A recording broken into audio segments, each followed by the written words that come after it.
Hello, this is Matt Russell, and today I wanted to discuss two separate news strategies that I use in my own trading. The first is a longer-term strategy applied to a 60-minute chart. The second is a shorter-term strategy applied to a 5-minute chart.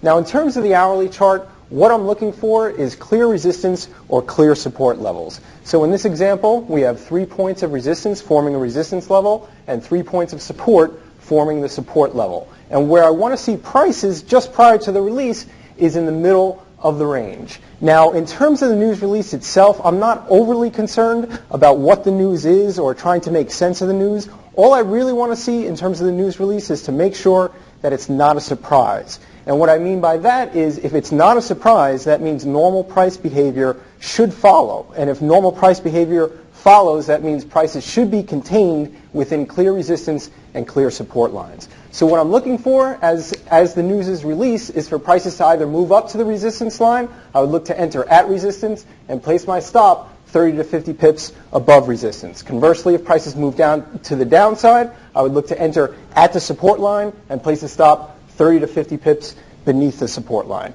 Now, I also want to see what I call, and again, this is my own personal trading, short-term confirmation of the resistance or of the support level. So what do I mean by that? Essentially, if prices, let's say, move up to the 141 level, I would like to watch in real time, and this would be a very short amount of time that I'm looking at it. If they move up to 141 and then, let's say, move down to 140.90, the second time they move up to 141 is when I would enter the trade. Again, I just need very short-term confirmation, and there are no exact rules. Now, the second strategy, again, is more short-term, and everything is occurring in real time. With the longer-term strategy, it's something that you can kind of set up, let's say, a half hour before, or even a few hours before. You're going to know where those levels are.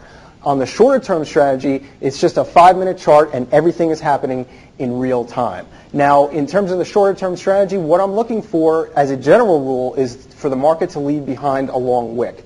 And what I've illustrated here, this is one 5-minute candle, and this is the transformation within those 5 minutes that I am looking for. So let's say during the first minute, the news is released and it's slightly bearish news. And again, I'm not overly concerned about exactly what that news is. I just want to make sure that it's not a surprise. So let's say the market moves down 20 pips. You have one large, ugly red candle, and I'm not going to do anything. What I'm waiting for is, let's say in the third minute, prices move back up higher a little bit. There's some buying pressure, and the market leaves behind a wick of, let's say, 10 pips. But really, ideally, what I want to see is as the candle is closing, let's say it's about 4 minutes and 30 seconds into that 5-minute candle, I'm looking for prices to leave behind a relatively long wick, which might be 15 or 20 pips. And what I'm going to do is enter on the open of the next candle and place my stop just a few pips beneath that wick low. Now, why is that? If you think about it, what's happening during this transformation? What caused it?